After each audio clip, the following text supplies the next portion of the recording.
You know what? While all the dust settles on this bitter claim deal, I think it might just end up helping Barack Obama. I mean, because to my way of thinking, this is exactly what Obama does best. He parries, and in this case, he's parrying a pretty brutal shot. I mean, this is tough stuff. The way it came out. Well, in the first place, to think about this was at a private gathering of his friends. And no matter how you slice it, it seems to me it's the same as if you recorded your friend a dinner conversation at a gathering of friends. So it just, in the first place, I think it's an invasion of privacy. I know that hadn't been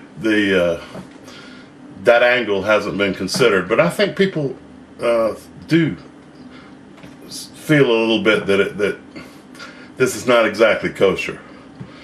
But the way he said it and the way it came out, when you're going up against an opponent who has no compunction whatsoever about misconstruing what you say, this is tough.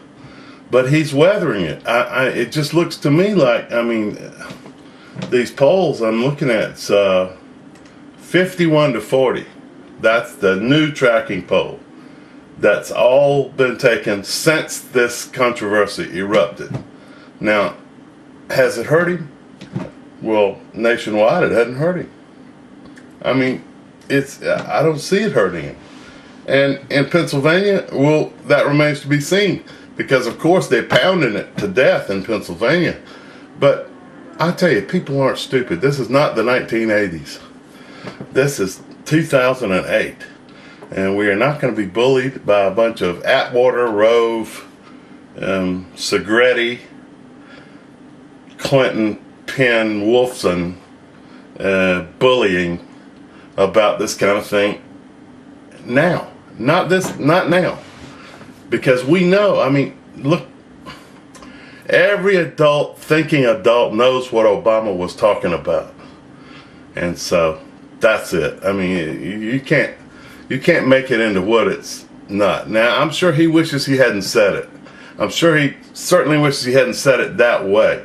But the very difficult truths that he was addressing, he's right. He's right. I mean, for us as Democrats, we have this problem. We have a problem because people who should be on our side should be helping us to tax the rich, get these schools built that we need, get people out of poverty, get people the will to do that has to come from a united, all the working people in the country are united. Well, we got a whole segment of religious working people who are, in their hearts, feel like it's the best thing for them to do to vote on those guns and gays and God issues.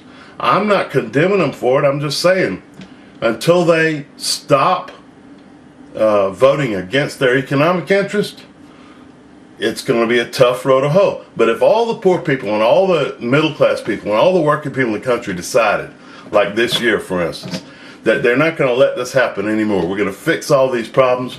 We're going to stop these unnecessary wars. We're going to stabilize Social Security, Medicare, health care for everybody. We're going to stabilize old people's incomes and pensions. And we're going to tax the rich enough to accomplish these things. If the working people of America decide that this is going to happen, it's going to happen. And it could happen now because they're smart. I mean, this is a new age. The internet, the 24-hour news cycle, people get it. People get it. And they get this too. This is not going to hurt Obama in the long run.